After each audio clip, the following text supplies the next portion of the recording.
Mga kaibigan, welcome back. Napakainit ng balita natin kay Kai at Kuwame. Si Kai, mga kaibigan, still number 1 shot blocker na liga pero may big scandal ang kanyang agency kaya wala na po ang Wasserman. At Ange Kuwame, kakapasok lang nito, hindi pa ma-approve this year bilang local, sabi ng source sa SBP. Ano ang dahilan? Andito po yan. Simulan po natin kay Kai Sotto. Nakakasampung laro na po siya at ang average niya ay almost double-double. Yan, kita niyo naman po. Medyo mababa po ito ng konti last season niya pero still good kasi mga kaibigan, galing po siya sa major injury. Medyo tumaas pala ng konti mga kaibigan yung kanyang assist this season at yung blocks niya. At sa ngayon, siya pa din po number 1 shot blocker ng liga na puro imports talaga. Ito ang ranking sa top 10 blockers, puro world imports. Pero may napasamang dalawang Pinoy, si Edu pang-5 at si Kai ang number 1. So ngayon, pag-usapan na po natin ang biggest issue ever na siguro. Alam niyo naman po ang Epstein Files, di ba? Na dawit yung mga pinakamatataas, pinakamakapangyarihan at pinakamayayaman. Nadawit pala po dyan mga kaibigan yung Wasserman. Tama po kayo. Yan nga po yung sports agency ni Kai. Ito po kasi nangyari pala dyan. Ang founder, CEO at chairman po ng Wasserman ay si Cassie Wasserman.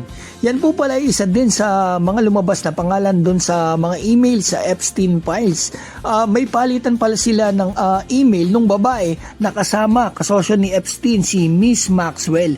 Parang flirting email pala ang sinabi nitong Wasserman founder dyan sa babae. So dahil dito, may mga ilang mga players ng Wasserman na umalis na dito. So ang ginawa nitong si Wasserman, ipinagbibili na po itong Wasserman Sports Agency. In-announce niya na pala itong mga kaibigan last month at sa ngayon ang Wasserman Agency na yan ay nagpalit na po ng pangalan. Official na, wala na nga po ang Wasserman. Makikita nyo din po yan sa website ng nitong sports agency na ito. Ang bagong pangalan ng agency ni Kai ngayon ay The Team. Yan mga kaibigan. So in short, nag-rebrand na po ang agency ni Kai nang dahil sa pagkakadawit ng pangalan ng founder dito sa Epstein Files. Ngayon, pag-usapan na po natin si Ange Kuwame. Di ba ngayong taon po, kompleto na niya ang 10-year residency para maging local na siya under FIBA. Pero gusto ko pong malaman nyo nakausap ko po kanina lang yung SBP source natin. Tinanong ko po kung ma-approve si Kuwame mid or late this year. Ang sagot po sa akin ay I don't think so. It will take more than that. Yung new rules kasi mas maluwag sa new players pero mas mahigpit sila sa exception sa mga players na naglaro na.